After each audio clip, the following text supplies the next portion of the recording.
Urea పంపిణీ చేయడంలో కాంగ్రెస్ సర్కార్ పూర్తిగా వైఫల్యం చెందిందని రైతులు మండిపడుతున్నారు. రాజన్న సిరిసిల్ల జిల్లా ముస్తాబాద్లోని వ్యవసాయ సహకార సంఘం వద్ద యూరియా కోసం అన్నదాతలు బారులు తీరారు. చెప్పులు క్యూ లైన్లలో పెట్టి గంటల తరబడి రైతులు పడిగాపులు కాస్తున్నారు. మార్పు పేరుతో అధికారంలోకి వచ్చిన రేవంత్ రెడ్డి సకాలంలో యూరియా పంపిణీ కూడా చేయలేకపోతున్నాడని ఆగ్రహం వ్యక్తం చేశారు. బీఆర్ఎస్ ప్రభుత్వంలో లేని యూరియా కొరత ఇప్పుడెందుకు వస్తోందని అన్నదాతలు నిలదీశారు.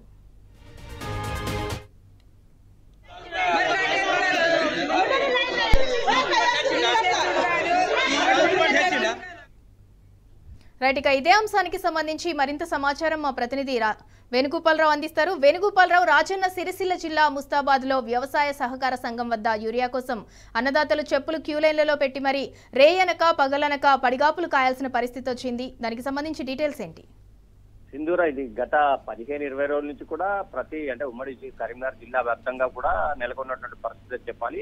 రైతులు యూరియా కోసం ఉదయాన్నే క్యూ లైన్ లో నిలవాల్సిన పరిస్థితి, ఇంకోవైపు క్యూ లైన్ లో నిలబడ్డా కూడా వస్తుందో రాదో అనే ఒక నేపథ్యం, ఇంకోవైపు క్యూ లైన్ లో ఉన్నప్పుడు రాని నేపథ్యంలో నిలబడలేని పరిస్థితిలో చెప్పులను క్యూ లైన్ లో పెట్టి యూరియా కోసం నిలబడాల్సిన పరిస్థితి అయితే రైతులకు నెలకొందని చెప్పాలి. ఈ నేపథ్యం అయితే మరోవైపు రైతులకు అనుగుణంగా వారికి కావాల్సినంత యూరియా సప్లై లేని నేపథ్యంలో రైతులు కూడా టెన్షన్ పడుతున్నటువంటి పరిస్థితి అయితే మనకు స్పష్టంగా కనిపిస్తుంది. ఇంకోవైపు ఏంటంటే వన్ డే బిఫోర్ ఆధార్ కార్డా లేకపోతే పాస్బుక్ తీసుకొని వారికి ఒక్కటి యూరియా బస్తా ఇవ్వడానికి మాత్రమే వాళ్ళు పర్మిషన్ ఇస్తున్నటువంటి పరిస్థితి. కానీ రైతులు ఏం చెప్తున్నారంటే ఇప్పుడున్న పరిస్థితిలో కనీసం 5-6 ఎకరాలు వేసాము, ఒక యూరియా బస్తాతో మేము ఎట్లా కాలం వెళ్ళదీయాలి, అదను దాటిన తర్వాత యూరియా ఇచ్చినా కూడా దండిగే, ఎందుకంటే గత 10-15 రోజుల నుంచి కూడా క్యూ లైన్లలో నిలబడాల్సిన దుస్థితి వస్తుంది. ఇంకోవైపు క్యూ లైన్లో చెప్పులు పెట్టి మరి ఇంటి పని చేసుకోవాలా, వ్యవసాయ పని చేసుకోవాలా, లేదా యూరియా కోసం తిరగాలో తెలియని పరిస్థితి అయితే నెలకొందని చెప్తున్నటువంటి పరిస్థితి మనకు కనిపిస్తుంది. ఇంకోవైపు వృద్ధులకు సంబంధించిన రైతులు అయితే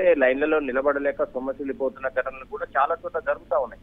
ఈ నేపథ్యంలో రైతులు కోరేది ఒకటి, ఇప్పటికైనా రాష్ట్ర ప్రభుత్వం దీనిపైన త్వరితగతిన స్పందించాలి, తమకు కావాల్సిన సఫిషియంట్ యూరియాను సప్లై చేయాలి.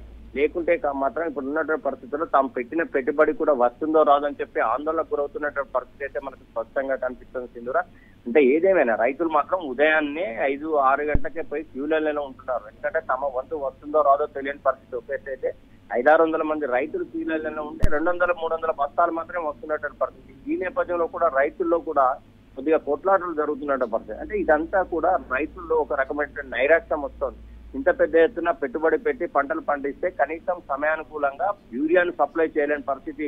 ఇటు అధికారులు ఎన్నిసార్లు అడిగినా కూడా వస్తుందని చెప్తున్నారు, ఆధార్ కార్డు తీసుకుంటున్నారు, పాస్బుక్ తీసుకుంటున్నారు, కానీ ఒకటే యూరియా బస్తా ఇస్తున్నారు. అది కూడా వస్తుందో రాదో తెలియని పరిస్థితిలో మరికొంతమంది రైతులు ఉన్నారు. మొత్తం మీద ఉమ్మడి కరీంనగర్ జిల్లా వ్యాప్తంగా వారం 10 రోజుల నుంచి కూడా ఇదే పరిస్థితి అయితే నెలకొందని చెప్పొచ్చు.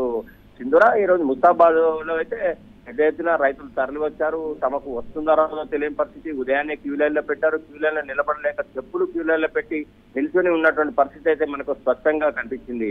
సింధూరా, అయితే వేణుగోపాలరావు, రాష్ట్ర ప్రభుత్వము యూరియా కొరతకి ప్రధాన కారణము కేంద్ర ప్రభుత్వము, కేంద్రం నుంచి సరిపడా యూరియా రాలేదు కాబట్టే ఇవాళ రాష్ట్రంలో ఈ పరిస్థితి వచ్చిందని రాష్ట్ర ప్రభుత్వం చెప్తుంది.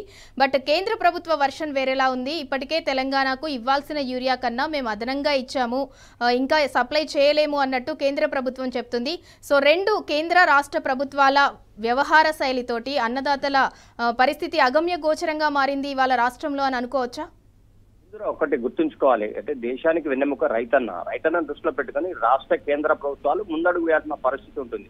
ఇంకోవైపు వ్యవసాయానికి అనుగుణంగా ఎంతవరకు పంటలు వేస్తారు, ఎంతవరకు అగ్రికల్చర్ చేసే అవకాశం ఉందని చెప్పి దీనికి సంబంధించినటువంటి అధికారులు జిల్లా రివ్యూ సమావేశం నిర్వహించాలి.